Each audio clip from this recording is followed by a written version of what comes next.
সালামু আলাইকুম। আমি নাইম, দক্ষিণ কোরিয়া থেকে। সবাইকে স্বাগত জানাচ্ছি আমার ইউটিউব চ্যানেল নাইমিলিতে। যদি চ্যানেলটা ভালো লাগে তাহলে সাবস্ক্রাইব করে পাশে থাকা বেল আইকন ক্লিক করে রাখুন। আর যদি ভালো না লাগে তাহলে দেখতে থাকুন।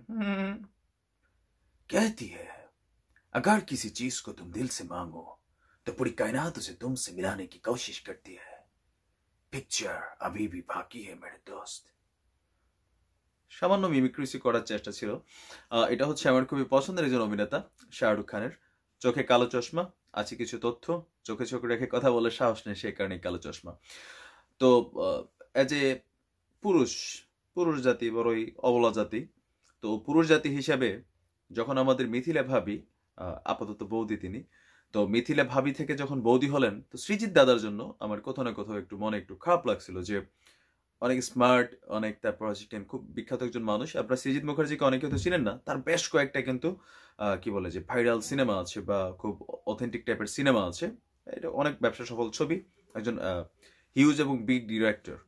তো সেই জায়গা থেকে মনে হয়েছিল যে ভাই মনে ছইকে গেল। আসলে মিথিলা ভাবি তো নানান ঘাটের জল খেয়েছেন, আর তারপরে ভাই আসলে এটা মানে কোথাও না কোথাও অ্যাজ এ পুরুষ হিসেবে একটু খারাপ লাগতেছিল। বাট যখন আমি ওনার হিস্ট্রি ঘাটলাম, আমার মতন অনেকের নিশ্চয়ই আপনাদের কৌতূহল হচ্ছে যে সৃজিত মুখার্জির আসলে ব্যাকগ্রাউন্ডটা কি। আমরা জাস্ট তাকে বাংলাদেশিরা যারা আছি, আমরা যারা এপার বাংলার কি বলে ওনার শালারা আছি, এখন আমরা কিন্তু সবাই শালা দুলাভাই। হ্যাঁ, তো ওই শালারা যারা আছি বা শালিরা যারা আছে, অনেকের মনে চিন্তা বা যারা আমাদের মুরব্বীরা আছেন যে জামাই আসলে করে কি বা তার ব্যাকগ্রাউন্ডটা কি। তো একটু যখন আমি নেটে সার্চ দিলাম, তখন কিছু নাম আসলে সামনে পড়ে আসলো। তখন মনে হইলো যে আসলে আমাদের মিথিলা ভাবি যেমন ব্লুটুথ ভাবি, কলকাতারই সৃজিত দাদাও কিন্তু একজন ব্লুটুথ দাদা, ব্লুটুথ দুলা ভাই, ঠিক আছে। আর দুজনেই কিন্তু ব্লুটুথ, যার কারণে মিথিলা ভাবি ওনাকে ঠকাইতে পারে নাই। সৃজিত দাদাও কিন্তু পুরোনা কারিগর। তবে তবে আমাদের বাংলাদেশের মেয়েরা দেখিয়ে দিয়েছে যে কলকাতার মেয়েদের থেকে, ভারতের মেয়েদের থেকে পাওয়ার বেশি।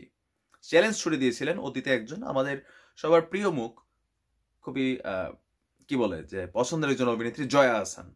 তো জয়া আহসানের সাথেও কিন্তু আমাদের অতীতে এই সৃজিত দাদার হালকা হালকা প্রেমের গুঞ্জন শোনা গিয়েছিল। তো মুরব্বীরা বলছে, আমার কথা না ভাই, কুমিল্লার মানুষ, একটি ইতর কথা আমাদের এলাকার মুরব্বী কইছে, যা রটে কিছু না কিছু বটে, না জানি ঘটে।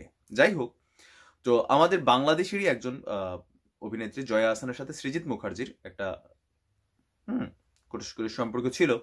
তারপরে আরো একজন আছে আপনার কলকাতা বাংলার একজন বিখ্যাত অভিনেত্রী স্বস্তিকা মুখার্জি। আপনি স্ক্রিনে ছবিগুলো দেখছেন, স্বস্তিকা মুখার্জিকে অনেকেই হয়তো এখনকার জেনারেশনের যারা বাংলাদেশের মানুষ আছেন অনেকে হয়তো কম চিনেন, যারা আমাদের একটু এজের আছেন, যারা 30+ এজের আছেন, তাদের কাছে কিন্তু তিনি একজন পরিচিত মুখ।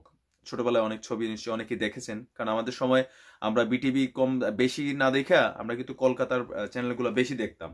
বিশেষ করে প্রসেনজিৎ দাদার ছবি, স্বস্তিকা মুখার্জি, তারপর হচ্ছে রাধিকা ভারে, রাধিকা ভারে সে ইয়াদ আয়া। রাধিকা ভারের সাথেও আমাদের সৃজিত মুখার্জির আসলে একটা প্রেম ভালোবাসার সম্পর্ক ছিল, আপনারা স্ক্রিনে দেখছেন।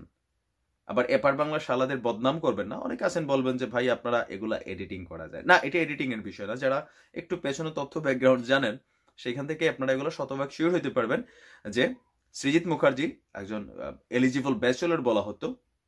সবাই ভাবছিল বিয়ে শাদী করবে না, তবে লাস্টে সফল হয়েছে দানে দানে 3 দান।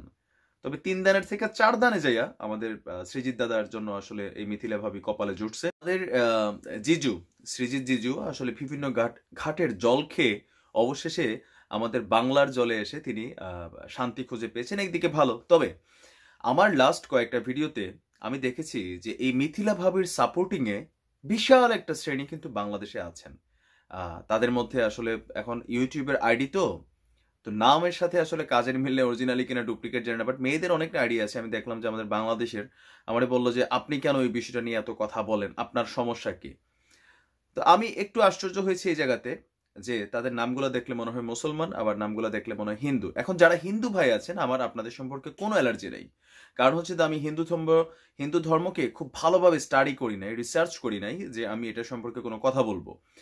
আপনাদের হিন্দু ধর্মে এই ধরনের বিয়েগুলো অনেকে কমেন্ট করেছেন যে আপনাদের হিন্দু ধর্মে এটা জায়েজ আছে যে মিথিলা ভাবি মুসলমান থেকেই সৃজিত দাদাকে বিয়ে করেছে, এটা আপনাদের ধর্মে জায়েজ আছে, আপনারা একটু উদার মনের মানুষ আছেন, আমাদের কাছে খুব ভালো লাগছে। বাট ইসলামে আসলে এই ধরনের বিয়ের কোনো সিস্টেম নেই। এখন অনেকে বলেছেন যে এটা কেন সিস্টেম নাই, উনি তো ভালো আছে। ভাই ভালো থাকলে তো হবে না, আপনি এখানে বুঝতে হবে যে দোষ কিন্তু শুধু মিথিলা ভাবির একার না। মানে এই যে আপনার মিডিয়া জগতে যারা জড়িত, আপনি দেখেন মিথিলা ভাবির বিয়েতে তার পুরো পরিবার উপস্থিত ছিল, ছিল না? ছিল। পুরো ফ্যামিলির সাথে হয়েছে। সৃজিত দাদার ফ্যামিলি থাকতে পারে, কারণ তিনি হিন্দু ধর্মের অনুসারী। হিন্দু ধর্মে হয়তো আপনার এরকম কোনো কোড আছে যে ঠিক আছে, অন্য ধর্মের কেউ যদি ধর্ম পরিবর্তন নাও করে তুমি তাকে বিয়ে করতে পারো, এটা কোনো সমস্যা না। কিন্তু আমাদের ইসলাম ধর্মে এটা কিন্তু সিস্টেম নাই।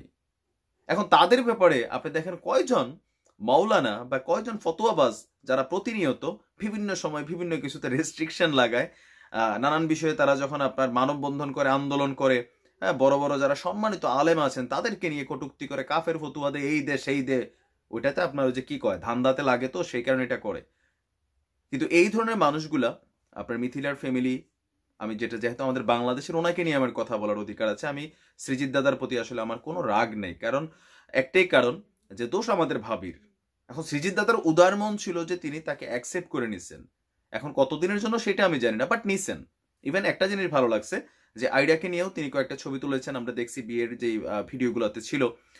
এটা আমার কাছে একটু পজিটিভ মনে হয়েছে, কারণ ব্যক্তিগত জীবনে অনেকে এটা সহজভাবে নেয় না, যে স্ত্রীর পুরাতন সন্তান এটা নেয় না। এখন তাহসান ভাইয়ের ভিতরে ভিতরে কি হচ্ছে সেটা আমি জানি না।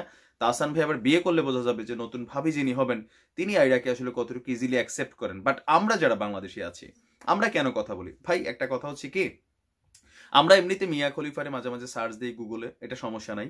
আমরা সানি লিওনিরে দেখি, আমরা নীল ছবি দেখি, লাল ছবি দেখি, বাংলা ছবি দেখি, সবাই দেখেন। আমার কথাগুলো একটু অ্যাডাল্ট টাইপের হয়ে যাচ্ছে, বাট দেখি আমরা। বাট তারপরেও কোথাও না কোথাও আমরা এগুলো গোপনেই করি। সমাজের মধ্যে আমাদের সমাজটা এখনো, বাংলাদেশের সমাজ ব্যবস্থা এতটা অতি আধুনিক হয়ে যায় নাই বা এতটা নষ্ট হয়ে যায় নাই যে আপনি এখানে এসে প্রকাশ্যে এমন কিছু করবেন আর জনগণকে, আমাদের মতন ইউটিউবার সহ মিডিয়াকে হুমকি দিবেন।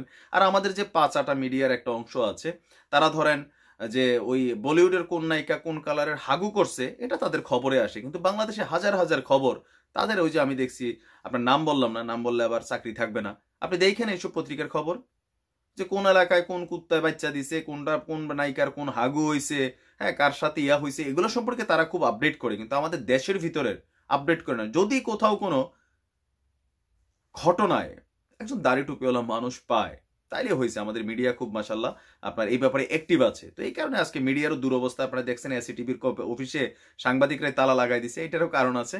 ওই যে হলুদ সাংবাদিক, বুঝছেন, চাটুকারিতা করতে করতে এখন চাকরিই নাই, কোম্পানি বন্ধের পথে, কারণ মানুষ এখন খবর কম দেখে, ইউটিউব বেশি দেখে, এখানে মানুষ অরিজিনাল খবরটা পায়।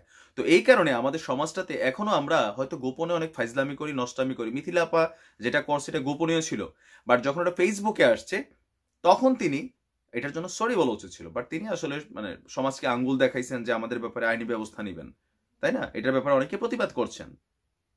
তো এই কারণে বললাম যে এইসব বিষয় যদি আসে আমরা কিন্তু আলোচনা করব ভাই, আমাদের মুখ বন্ধ রাখতে পারবেন না। আর আপনারা যারা বলেন এরকম মাঝে মাঝে যে আপনি কেন পিছনে লাগছেন, তো কি করবো, আপনাদেরকে এগুলা করতে দিব সমাজে? আপনার কি মনে হয় যে বাংলাদেশ এখন হলিউড হয়ে গেছে? আজকে একটা খবরে দেখলাম আপনি ভারতে যান এগুলো করতে পারবেন।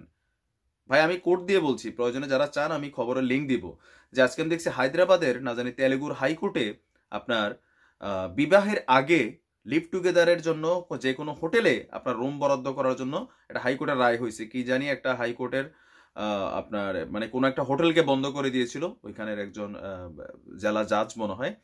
তো পরে এটার এগেনস্টে একটা রায় আসছে যে না, ওই কারণে হোটেল বন্ধ করা যাবে না, যে কোনো হোটেলে যদি কেউ কোনো যুগল যদি যায় তাদেরকে রুম দিতে হবে। এটা ভারতে হইতে পারে, সেকুলার কান্ট্রি, বা তাদের আপনার বলে কি একটু উদার মনের আছে ভারতে, কিন্তু বাংলাদেশে আমাদের এখানে যথেষ্ট রেস্ট্রিকশন আছে। আমি খারাপ হইতে পারি, মদ খাইতে পারি, জুয়া খেলতে পারি হাজারটা, বাট আমি এগুলো গোপনে করি। আমাদের বাংলাদেশে কোনো প্রকাশ্যে এগুলোর ব্যবস্থা নেই। আর যারা এগুলোর জন্য আপনারা কাজ করে যাচ্ছেন, আপনারা মনে রাখেন যে আপনাদেরও একদিন কিন্তু আমরা ধৈর্য রোস্ট করবো। যারা এইসব আইডি থেকে এই ধরনের কমেন্ট করেন, মিথিলের পক্ষে পক্ষে কমেন্ট করেন, আপনার কাছে মনে হইতে পারে তিনি সঠিক, বাট আপনি এটাকে কমেন্ট করে সমাজের মধ্যে কালকে যখন আপনার বাচ্চা বা আপনার ঘরের কোনো মানুষ বা আপনার জামাই যদি এরকম আকাম করে, তখন আমি দেখবো যে আপনি আসলে কতটুকু এটা হজম করতে পারেন। ঠিক আছে? নষ্টামি কম বেশি আমরা সবাই করি, আমি এটা অস্বীকার করছি না, আমিও করি, আপনিও করেন, কেউ কম কেউ বেশি। বাট তার মানে এটা না যে এটা সমাজে আমাদের ফিউচার জেনারেশন যারা আছে তাদের জন্য আপনি স্প্রিড করে দিব। আর একদম যাবার আগে ইসলামের যে ব্যাখ্যা, একটা কথা কোট করে যাচ্ছি যে মুমিনের জন্য মুমিন নারী, নষ্টার জন্য নষ্টা। তো মিথিলা যেমন নষ্টা, ওনার কপালে কিন্তু মোটামুটি ইউজেবল একটা পার্সনই জুটছে। এটা আসলে মানে বলতেই হয়, যেটা বাস্তবতা, ঠিক আছে? তো যাই হোক, ভালো থাকুন, সুস্থ থাকুন, আজ এ পর্যন্তই। আসসালামু আলাইকুম।